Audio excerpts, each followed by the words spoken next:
The paper we're diving into today is titled Book Review, Random Rhythms by Suresh Soni.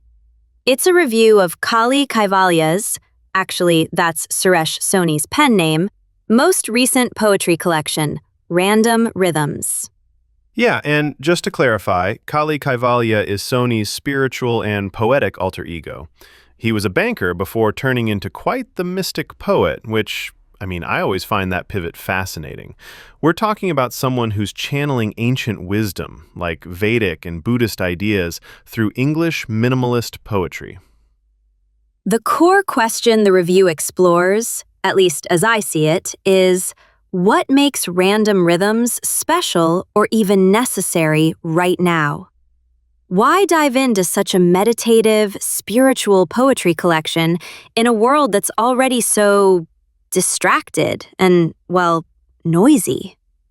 That's it, isn't it?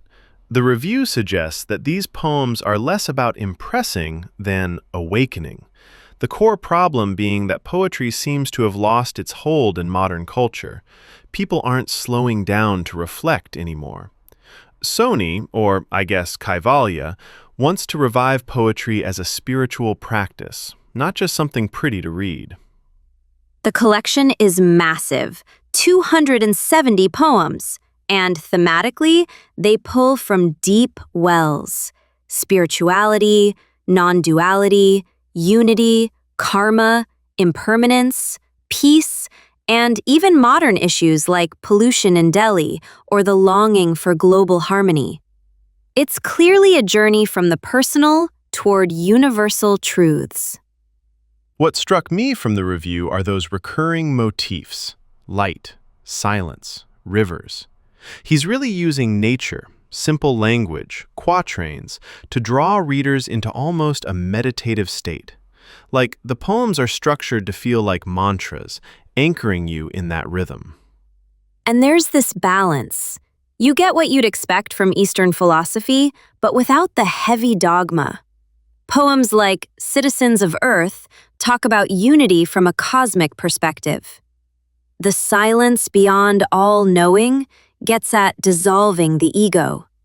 But there's also sorrow, a kind of gentle mourning for our environmental and social failings. Definitely. And the review also draws out Kaivalya's uniqueness. He's compared to other poets, Tagore, Rumi, Mary Oliver, and what sets him apart is this disciplined, minimalist style, and this unwavering focus on non-duality and universal spirit. He doesn't do personal angst or wild experimentation. He does presence. I have to say, it sounds like these poems could be almost overwhelming at times. 270 is a lot, and when you're circling around belief and transcendence, it can feel repetitive. But the review points out that this repetition is part of the meditative process, like returning to breath in meditation.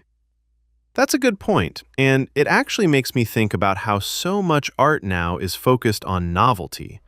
But here's Soni, Kaivalya, kind of reclaiming the idea that repetition, simplicity, still have a role in awakening. I wonder how it would feel to read just one poem a day, actually treating the book like a spiritual calendar. That's a digression, but not a bad idea. The review actually says the book isn't for rushing through, right? You dwell in it. Why? And I think that's meaningful for readers, or really any of us.